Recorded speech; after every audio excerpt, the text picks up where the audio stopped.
अस्सलाम वालेकुम दोस्तों, ट्रेडिंग के इस न्यू कोर्स में आप सबका खुशामदीद। ये कोर्स स्पेशली उन लोगों के लिए डिज़ाइन किया गया है जो ज़ीरो से ट्रेडिंग को सीखना चाहते हैं और अपना फ्यूचर ट्रेडिंग को लेके सिक्योर करना चाहते हैं। ये एक कोर्स नहीं है, ये एक सफ़र है आपके फाइनेंशियल फ्रीडम की तरफ। इस कोर्स को कुछ इस तरह डिज़ाइन किया गया है कि इंशाल्लाह रोज़ 1 से 2 वीडियोज़ को अपलोड किया जाएगा। तो बिला तखीर चलते हैं अपनी वीडियो नंबर 1 जो है व्हाट इज़ P2P ट्रेडिंग। सबसे पहले हम आ जाएंगे मोबाइल स्क्रीन पे। यहाँ पे आपको I am new to crypto पे क्लिक करना है। क्लिक हो गया, लोड होते हुए थोड़ा टाइम लगाता है, ठीक है ना। अब आपने ऊपर देखें sign in and log in पे क्लिक कर लेना है, जो आपके पास इंटरफेस आ गया है। साइन इन करेंगे तो सारे आपको क्रेडेंशियल्स डालने पड़ते हैं और लॉग इन पे आपको यूज़र नेम और पासवर्ड डालना पड़ता है। बहुत बेसिक सी चीज़ें हैं। यहाँ से आपने कंटिन्यू विद गूगल कर लेना, ईजी हो जाएगा। मैं अपनी एक मेल चूज़ कर लूँगा। अब मेरे पास तो यहाँ पे ऑलरेडी एक अकाउंट बना हुआ है ना, तो मेरा उस मेल के साथ जो अकाउंट लिंक है वो अकाउंट आ गया है। लेकिन आप लोगों को वो आपके आईडी कार्ड की वेरिफिकेशन मांगेगा।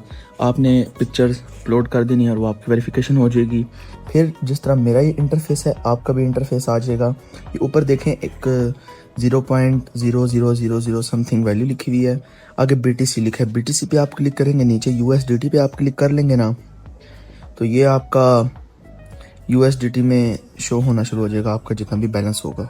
देन आपने बॉटम में जो ट्रेड का ऑप्शन है, ट्रेड पे क्लिक करना है। फिर ऊपर देखें 3-4 ऑप्शन आ रहे हैं, convert, spot, margin, buy sell और P2P पे चले जाना है। अब देखें जो हमारी वीडियो थी P2P क्या होती है। P2P ट्रेडिंग हमारे पास पर्सन टू पर्सन ट्रेडिंग होती है। जब मतलब ये है कि आपने कोई भी कॉइन USDT में ख़रीदना है ना, तो जाहिर है आपको USDT अकाउंट में चाहिए होंगे। और USDT कैसे आते हैं, आप किसी भी बंदे से USDT बाय करते हैं, उसे इजी पैसा के थ्रू या किसी चीज़ के भी थ्रू, वो आपको आगे इंशाल्लाह कोर्स में बताता जाऊंगा। इस टाइम आप ये देख लें कि P2P ट्रेड कैसे होती है। देखें P2P ट्रेड पे आगे बाय का ऑप्शन लिखा हुआ है और सेल का ऑप्शन बाय पे पहले रहते हैं। इन नीचे देखें ना, स्क्रीन के दरमियान में आपके पास यहाँ लिखा आ रहा है अमाउंट और पेमेंट के 2 ऑप्शन आ रहे हैं ना। पेमेंट के मेथड पे क्लिक करेंगे, नीचे हम बिगनर्स को लेकर चलते हैं तो इजी पैसा हम सिलेक्ट कर लेते हैं। ज़्यादा लोग इजी पैसा को यूज़ करते हैं, ठीक है। आप और भी जो अकाउंट आपका है आप वो सिलेक्ट करें, तो आप जो बंदा उस अकाउंट के साथ पेमेंट ऑफर कर रहा होगा, वो मेथड यूज़ कर रहा होगा, वो आपके पास एड्स बाइनेंस दिखा देगा। अमाउंट पे आ जाएं, फॉर एग्जांपल हम 2000 मिनिमम अपनी रेंज रखते हैं। अब देखें जो ऑर्डर्स आए हैं ना, जो बाइनेंस ने दिए हैं, वो हमारे पास कुछ इस वे में होंगे कि जो पर्सन अपने USDT सेल करना चाहते हैं, मिनिमम रेंज रख के 2000, और इजी पैसा उनका अकाउंट होगा जिसमें वो आपसे पेमेंट ले सकते हैं। उनके एड्स बाइनेंस आपको दिखाएगा।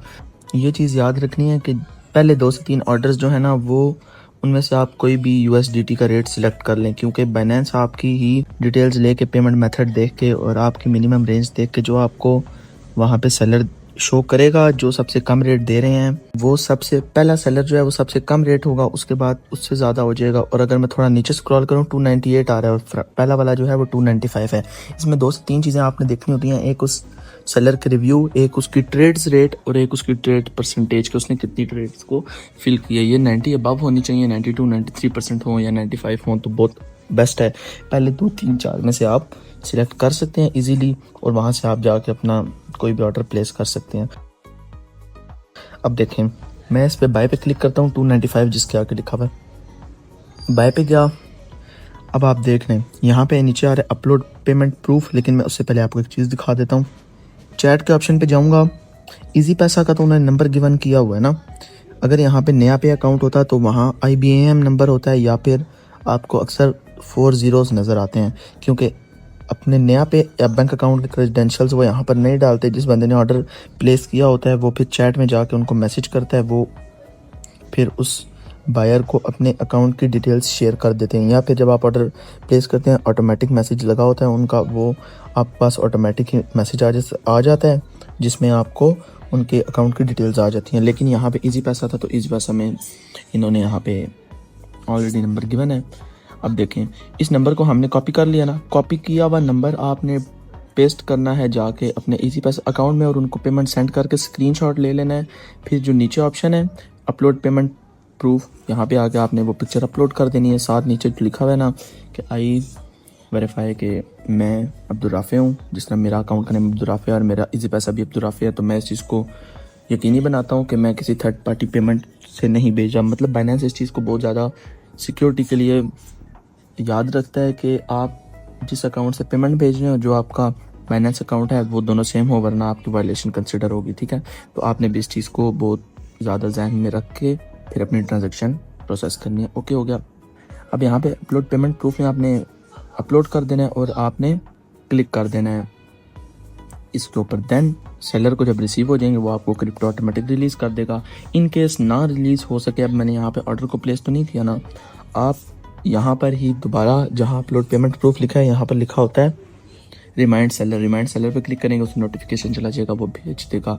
लेकिन अगर इन 15 मिनट्स वो ना भेजे तो आप यहीं पर एक 15 मिनट्स बाद मैसेज आ जाता है कि अपील, क्या आप अपील कर सकते हैं उससे कि मुझे इस यूज़र ने पेमेंट नहीं भेजी। तो वो भी आपके पास एक पॉइंट होता है जो आपके लिए बहुत यूज़फुल होता है। फर्दर ऊपर देखें टॉप पे राइट साइड पे कैंसिल द ऑर्डर लिखा है। अगर आप किसी वजह से कैंसिल करना चाहें तो आप कैंसिल कर सकते हैं। कैंसिल द ऑर्डर पे मैं क्लिक करूंगा तो देखें यहाँ फ्रॉम बायर फ्रॉम सेलर आ रहा है। फ्रॉम बायर पे अगर आप क्लिक करेंगे तो अगर आपका पर्सनल इशू है तो आप वो बता सकते हैं अदर्स में जाके, वरना अगर ऊपर ही कोई है तो वो कर सकते हैं।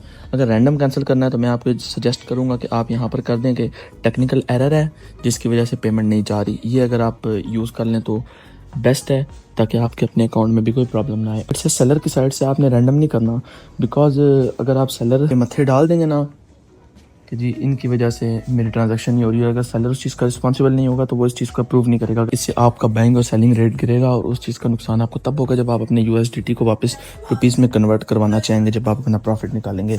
इसलिए सेलर की जब तक गलती ना हो सेलर को मेंशन नहीं करना। सेलर, उम्मीद है आज वाले फिर आपको काफ़ी हद तक समझ आया होगा P2P ट्रेड कैसे होती है। अगर इन केसेस में कोई भी प्रॉब्लम हो तो आप डायरेक्ट मुझे बायो पे मेरा नंबर है, वहाँ से मैसेज करके पूछ सकते हैं या फिर आप कमेंट्स में आके पूछ सकते हैं। इंशाल्लाह फिर मिलते हैं नेक्स्ट वीडियो में, तब तक के लिए अल्लाह हाफिज़।